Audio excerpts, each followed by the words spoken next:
እንደምን አደራችሁ? ሰላም ናችሁ? መልካም ነው። ከያንዳንዱ ደሃ ቤተሰብ ከያንዳንዱ ምንም ከሌላት እናት ጭምር ነው ጉዳት የደረሰው። ምክንያቱም አንደኛውና የመጀመሪያው ወደ ከተማችን የሚመጡ የልማት እንቅስቃሴዎች እንዲቆሙ ሆነዋል። የሥራ ዕድል እየተፈጠረ አይደለም።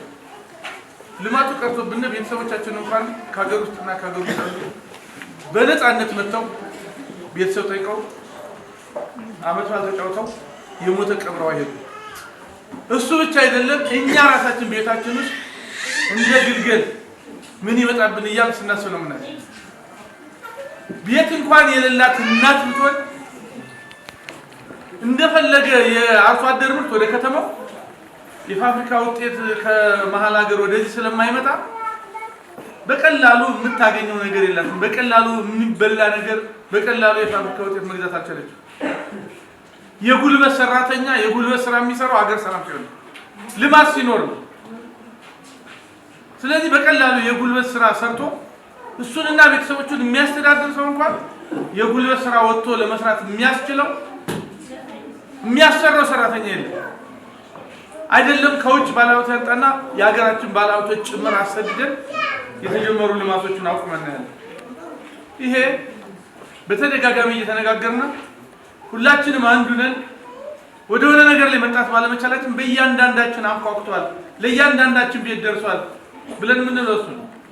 እኛ እኮ ትልልቅ የሆኑትን ግብር ከፋዮቻችን ከህንፃ ከግንባታ ከባለሀብት የምንሰበስበውን ግብር ከፋይ ዛሬ ዶርም ካከራየች እናት ጭቃ ቤት ከሰራች እናት ነው ይሄን መንደር ግብር የምንሰበስብ።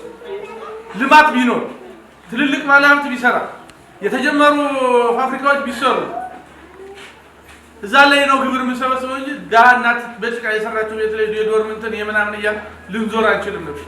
ከእናንተ የምንፈልገው ነገር ምንድነው? አሁን እኔ እዚህ ከመጣሁ 4 5 6 ቀን ሆኖኛል። ብዙ ነገሮችን እያየን ነው። የተጀማመሩ በጣም ደስ የሚሉ ፕሮጀክቶች አሉ። እዚህ የሚሰራው ልዩ አዳሪ ትምህርት ቤትን ሄደን አይተነዋል። የመብራት ሳብስቴሽን የሚባል ግንባታ አይታችኋል። እንግዲህ በከፊል ያላየ ሊኖር ይችላል። እዚህ አካባቢ የክልላዊ ላብራቶሪ የሚባል የጤና ቢሮ እንትን የሚለው አለ። የባህል ማዕከል ግንባታዎች አሉ። የቲቺንግ ሆስፒታል ግንባታ አለ። እዛ አካባቢ በጣም በርካታ ፕሮጀክቶች ናቸው ያሉ እዚህ ከተማ ላይ ማለት ብዙ እድል ነው ያለው። ነገር ግን ከተማው በራሱ መስራት የሚገባቸው ፕሮጀክቶች በጸጥታው ችግር ምክንያት እየቆመዋል። ኦሬዲ ያው እየተሞከረ ነው ያለው ግን ቆመዋል። ስለዚህ አሁን ጸጥታ የምንለው ነገር ልማት ቆሞ ህይወት የለም በመሰረቱ። ቅድም ሲባል እንደነበረው የኑሮ ውድነቱ በየጊዜው እየጨመረ ሰው መኖር አቅቶታል። አሁን በዚህ ብንቀጥል አመት 2 አመት ብንቀጥል መኖር ሊያሳቅት የሚችል ትግልን መደገፍ በፍጹም አይቻልም። ስለዚህ ከተማው ስራዎችን ለመስራት ትልልቅ እቅዶች አቅዶ በዚህም ተዘግቶ በዛም ተዘግቶ መሃል ላይ የተቆለፈ ከተማ ሆኖ ልማቶች እየቆሙ ነው ያሉት። አገር ለማልማት መስሎኝ የፖለቲካ ትግል የሚባል የጸጥታ ትግል የሚባል። ስለዚህ አሁን ከናንተ የምንፈልገው እናንተ የምትፈልጉት ሰላምና ልማት፣ ራስን መቀየር፣ አካባቢ መቀየር፣ መወዳደር ስለሆነ የመጀመሪያው ከናንተ የምንፈልገው የአማራን ችግር ለመፍታት አማራን በዚህ መንገድ እየገደሉ እየገቡ እያሸማቀቁ እየዘረፉ እያገቱ ብር እየተቀበሉ የሚሄዱ ልጆቻችሁን መንግስት ባቀረበላችሁ ጥያቄ መሰረት የያዛችሁ ትግል ስለማያዋጣ ግቡ በሏቸው። መጀመሪያ ተመለሱ በሏቸው። የያዛችሁት መንገድ የስተት መንገድ ነው፣ ተመለሱ። አያዋጣም። እኔ የራሴን ችግር መፍታት ከፈለኩ ራሴን አጠናክሬ ስራ መስራት ነው እንጂ ራሴን በራሴ በማጥፋት የኔን ችግር ልፈታ አልችልም። እኔ ችግር ሲገጥመኝ ራሴን በማጥፋት ችግር መፍታት አልችልም። ስለዚህ እናንተ አሁን አታውቋቸው። ከዚህም ሊኖር ይችላል እኮ አሁን ጽንፈኛ ነኝ ምናምን የሚለው እኮ ከዚህም ሊኖር ይችላል።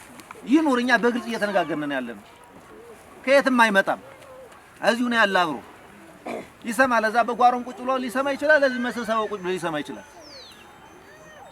ከህዝብ የተደበቀ ምንም ነገር የለም። አሁን ጽንፈኛው ሌባው አይሰማም ምናምን ብለን አይደለም እዚህ ምንጮኸው። እዚሁ መስዋዕት መሆን ካለብንም እዚሁ ቁጭ ብለን አብረን መነጋገር መቻል አለብን። ህዝቡ እየጠፋ ነው። ክልሉ እየጠፋ ነው። ከተማው እየጠፋ ነው።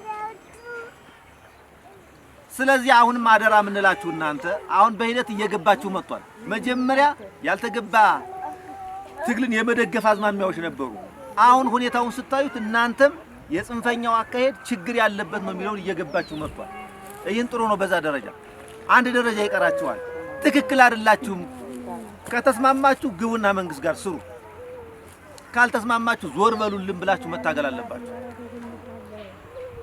ስለዚህ እኛ አሁን ሁሉን ሰው በጦርነት ሁሉን በመግደል ወይ በምናምን አገር ሊቃና አይችልም። መስሎት ሰው የራሱ ትግል ሊጀምር ይችላል። መንገዱ የተሳሳተ ሲሆን ግን መመለስ ይቻላል። የምትመልሱት በእርግጠኝነት እናንተ ናችሁ። ክቡር ከንቲባ አይደለም የሆነ የጸጥታ አመራር አይደለም ምናምን ይሄን ነገር መልክ ማስይዘው እዚህ ያለው ኗሪ የወጡትን ኃይሎች ተመለሱ አያዋጣም የሚል ቁርጥ አቋም ብትወስዱ ሳምንት አይሞላባችሁም ትጨርሱታላችሁ። ዋናው ያለ እዚህ ጋር ነው ያለው። ስለዚህ የምታግዙን መንግስት ይሄን ያህል እየለፈለፈ ሰርቃችሁም ቢሆን ገድላችሁም ቢሆን ዘርፋችሁም ቢሆን እያገታችሁ መንግስት ይቅር ካለ ለምንድነው ማትገቡት? ለምን ታሰቃዩናላችሁ ብላችሁ መታገል አለባችሁ። መጀመሪያ መንግስት የሚፈልገው ይሄንን ነው። ስለዚህ በዚህ መንገድ እንድታግዙን እንፈልጋለን። አሁንማ ምን አይረቡም ትግላቸውም አይጠቅም ምናምን እያሉ መናገር ብቻ ሳይሆን በተግባር መግጠም አለባችሁ ማለት ነው። መጀመሪያ በሰላም ካልሆነ ግን እናንተ ካልገጠማችሁ ካልታገላችሁ የተወሰነ አመራርና ጸጥታ ኃይል መፍትሄ ሊያመጣ አይችልም። ስለዚህ አንዷ መልእክቴ ማነሳትና ዋናው መልእክቴ ታውቋቸዋላችሁ። እዚሁ ነው የወጡት፣ እዚሁ አካባቢ ነው የወጡት። የትም አልሄዱም ማለት ነው። ከእናንተ ቤት እየመጡ እያስገደዱ ምን እያሉ ማታ እየገቡ ነው የሚያድሩ። እዚሁ ነው ከተማው ነው ያሉት። የተለየ ቦታ አልመጡም። ስለዚህ አስገቧቸው የሚለውን ይሄንን አንድ የቤት ስራ ለመስጠት ነው ማለት ነው። ክልልን ወክዬ ማለት ነው። ሁለተኛ መልእክቴና የመጨረሻዬ እናንተም ይሄን ያህል እየታገላችሁ ግቡ እያላችሁ የእውነት መቆራረጥ አሁን እኛ እናማለን፣ እናንተን እኮ እናማለን። አሁን ህብረተሰቡ ሁሉም ነገር የሆነ ፖሊስ፣ የሆነ ከንቲባ፣ የሆነ አመራር፣ የሆነ መከላከያ ሰራዊት ብቻ መልክ እንዲያስዝለት የመፈለግ ሁኔታ ነው ያለው። ትክክል አይደለም። አንችልም እኛ እንዴ መንግስት ማለት እኮ ህዝብ ማለት ጭምር እኮ። ስለዚህ ህዝቡ በትክክል እያገዘ አይደለም። በሐሳብ ደረጃ ጠላቸው እንጂ በእውነት ግን ቀረብ ብሎ እያገዘን አይደለም።